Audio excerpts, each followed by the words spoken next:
And that's literally how much it's gonna cost, like, to live. Yeah, just woke up. Mad interesting to me. I was about to go to sleep and this just woke me up.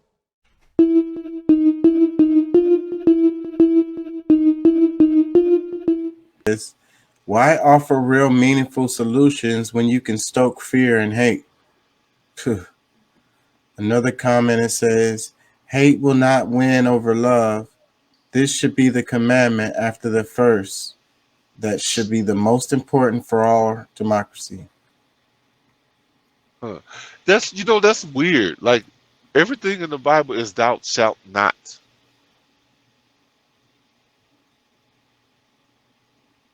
Yeah, It's telling you all the things not to do instead of telling you the things that you should. Like you should definitely do this and you should definitely do that. So that if you're doing these certain things that's good to other people, like the negative parts, like I mean, if you're loving your neighbor and not trying to transgress over his family, his wife, and doing all these other crazy things, like the doubt, the shout not is not necessary. But I don't I know. That was agree. just I agree. I agree. I agree. I mean, that's where the idea of like you're born a sin. It's like no matter what you do, as long as you're breathing, you sinning. You know, like yeah. The uh, idea is that that you're more prone to do something negative than positive because no, don't do that and don't do that. Don't, you know what I'm saying? Like it was like I wasn't even thinking about doing that. Now I kind of am because you said not to do it. I didn't even know that was a thing I could do. Like, uh-huh. yeah, nah, motherfucker, it was in the back of your mind. No, I really wasn't thinking about it at all. Like I never even knew that was a thing. Yeah, right. I hear you. Let me read a couple more comments. It says, "Why is Mastiano allowed to run if he participated in insurrection?" That's the guy that's running. Let me read another one. It says, "In 2015 LA governor race, David Vitter ran very blatant racist dog whistle ads. This only helped to drive up the black vote, and Vitter ended up losing in a landslide." Well, mostly like people need to realize a lot of the stuff that you see with this January 6th stuff is a hoax to control the people's minds of people that they can. To try to like this is like to put people into an uproar because a lot of them going through the Capitol, putting their feet up on certain people's desks, and like that's not a crime. And they're trying to make everybody feel like these are such bad people, the best that they can. Like even like yeah, I think Trump should have done more. Like I mean, it probably shows that he did have like a lot to do with these people going and bum rushing the Capitol, whatever. But this is our capital, and like we have the right to go in there. I mean, you don't have the right to hurt other people because I mean, when you're, you know, like your rights end where other people's rights begin. So, you know, it's they're trying to turn it more into something else where if it was really something that was illegal, like they would have taken a different approach instead of trying to be like, ooh, him bad guy, ooh, him, like they would take a much more serious approach than what they have. So I mean, we really got to use common sense on the perspective of like, okay, ask yourself certain questions to be able to unwind some of these things. Okay, why aren't they charging the people that they've charged is pretty much all that, like the only people that they can charge. 'Cause, they're the ones who committed certain crimes. Others that just they didn't commit a serious enough crime for them to charge them with anything. Unless you want to say that they was running on the grass. If you want, what I'm saying, like they didn't use the sidewalk. They used the wrong entrance. I mean, like a lot of it is like really to just they're trying to control your mind. It's not really to do anything to those people. They're trying to gain control over you. So pay attention. Let me read a couple more comments. It says, when Europeans first came to America, the one commonality that differentiated them from others and unified them with one another was the color of their skin. Nothing has changed. Yeah, Another, man.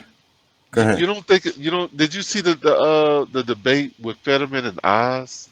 I caught some clips. I actually have a video on that. Man, I felt bad for that dude because I mean, I do believe like the dude can like I mean it doesn't stop the way he thinks, because it's kind of the same argument that I had with Walker. Like he may not, and even Kanye, like that, the ability to think is still there, but the processing and to be able to verbalize it to actually, you know, is where the trouble is. And the man just had a seizure. I think they said about, I mean, no, a stroke about 6 months ago. So like they're saying like right now that might be the best we're gonna get out of him. So uh, I don't know. It's kind of sad to see, bro.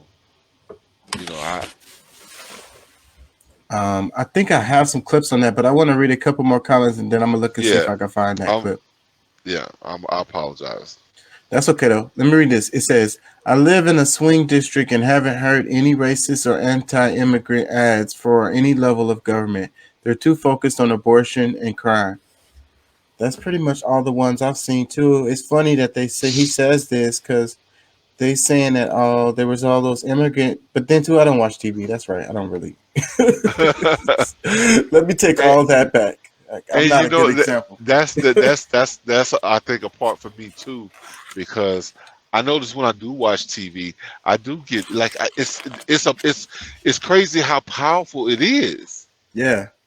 bro. Like it really is, and I think because you know more normally I can pick every little thing that I watch, but if you're watching TV, you don't choose. It's whatever the messages that they're sending you. Yeah. So, And then oh my, random ass commercials coming in, selling you products.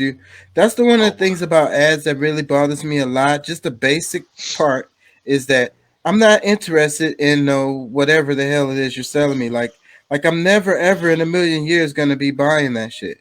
So like how they blanket these ads for everyone that are for like specific people or whatever. You know what I mean? Like all the yeah, rest of us gotta sit through this fucking ad that we are not interested. This product or service will no, never ever in a million years use. but no, bro. Look, no, look. I'm gonna tell you, the shit is so like I like there's certain things that like I would never like purchase or whatever, but at some point when you see it so many times, it will make you consider something that you would like on your own. You would never purchase. Like it really had like that's what I'm talking about as far as like how it can really control you is that like I'm Well, trying to think of a good example, but it's good. Well, I'm thinking of stuff like some hair grow cream, and you've got a head full of hair. Like, you know what I mean? Like stuff like that. I mean, like some feminine products, and you're a dude.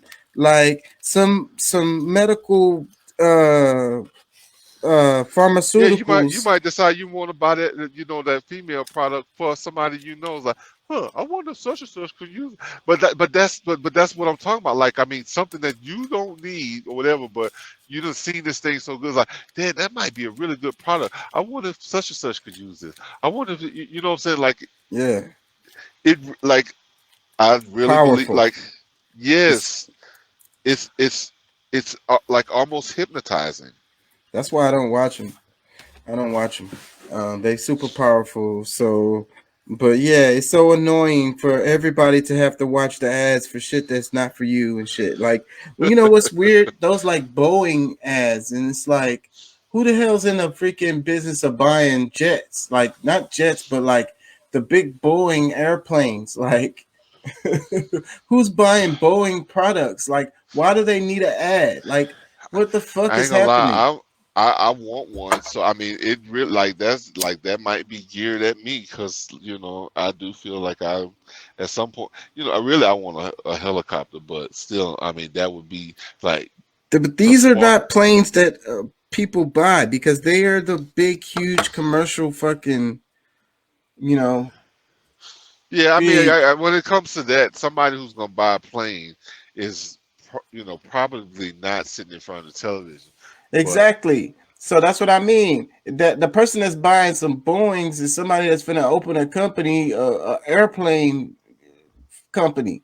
You know what I'm well, saying? it don't necessarily mean some Boeings. It might be a Boeing. You Even know what I'm a saying? Boeing is probably for a company because what the hell other reason would you even be buying it Well, for? Creflo Dollar bought one. I mean, it's hitting somebody like his the people in his that goes to his church is kind of like, oh wow, okay, my pastor might need one of those, and like, oh yeah, past I started doing a research like. It does spark interest in like even a common man because even though they might not get it themselves, they know that they're gonna put 100, $200,000 or whatever in the plate for a month, or, a couple of months in order for the pastor to be able to get that plane. That's crazy. So he can have that ultimate bling bling. My pastor got a Boeing, bro. That's how he flies. Shit. But that's how some people flex. Oh yeah, we just bought our pastor a new plane. Blah, blah, Yeah. So I mean, that's probably where it Ain't hits. gonna never step foot on it. Ain't gonna never Never. see it. Ain't gonna never smell it. You better not dare even like bring it up to the pastor. We got you that nice plane. I need a. You Why gonna don't we ask for. all? Why don't we take a church trip in the plane? And it'll be free because the congregation gave you the money for the plane. So Bitch, you yeah, better. He can gonna we be take like, a trip? bitch. Look, he gonna clear out straight to their face. Bitch, you better go talk to American Airlines. You better go talk to Spirit, somebody, cause you ain't getting on my plane. Oh, okay, Pastor. This is a long-winded comment, but I kind of want to been reading this. I kind of been reading it in the background. Go ahead. It says, education as an antidote for hunger. Recently, the UN and several related organizations marked two significant dates: the World Food Day and the International Day for Eradication of Poverty. International organizations for the poor and hungry have existed at least since the end of World War II, but neither poverty nor hungry have been eradicated. If Oh, anything, they have increased. What then are we doing wrong, and can we change the dismal reality? The problem ooh, is not lack of food, there is plenty of it. In fact, much of the food that is produced gets thrown away and pollutes the water and the ground rather than feeding hungry mouths. So people are hungry not for lack of food, but because there is no interest in helping people get it. The prevailing attitude is one of narcissism. We care only for ourselves and suspect everyone else's intentions toward us. If we have any surplus funds, we use them to build walls and fences, not to help others. This is how we behave around the world as individuals and as nations. To quiet our conscience, we create organizations to tend to the poor and hungry. We fund them generously and appoint functionaries and bureaucrats to deal with the problem. But if our hearts were with the poor, we wouldn't not leave them in the hands of bureaucrats, just as we would not leave our children in the hands of social workers to see if ooh, their upbringing. We would ooh. see that the people we care about get what they need. Because we do not care, we appoint uncaring people who present plans for dealing with the spreading poverty and hunger and announce special days to bring the problem to public awareness. They do not do a thing about the actual problems, but simply justify their bloated salaries through professional design presentations and verbal speeches that glorify their non existing achievements. This dude is going in. Hold on, there's some more. If they truly want to solve the problem, which funds their lavish lifestyle, there would be many ways to do so. However, the surest way to uplift people from poverty is education. First, there are technologies that can increase the yield of fields by multiple times through sophisticated irrigation systems, controlled environments, and other means. Farmers need to be taught how to use these techniques and should be given the means to acquire them. This step alone would lift countless people out of hunger and poverty. Next, I think the organizations for eradication of poverty and hunger should use their budgets to buy lands where they would both grow crops for food and will be dedicated for the poor, and use some of the land to teach local farmers more efficient agriculture. Additionally, these centers for agriculture and education should be used in order to provide general education. It is well known that educated people have more opportunities in life, are generally better off, and can provide for themselves and their families better than uneducated people. Therefore, as a means to eradicate poverty and hunger, these centers should also provide general knowledge and education. Also, education should be only about avoiding poverty.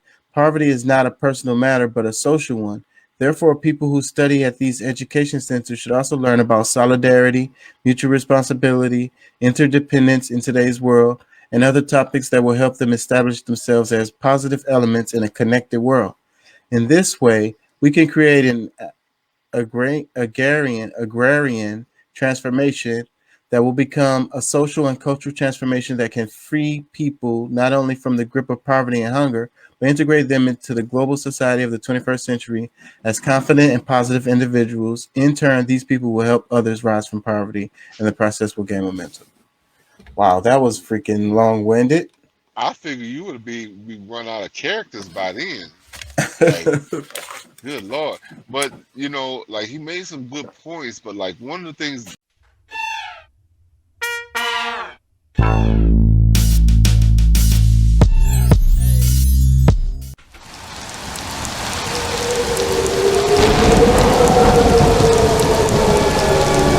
Doing what we do 3 to 4 nights a week. King Chaka ENT.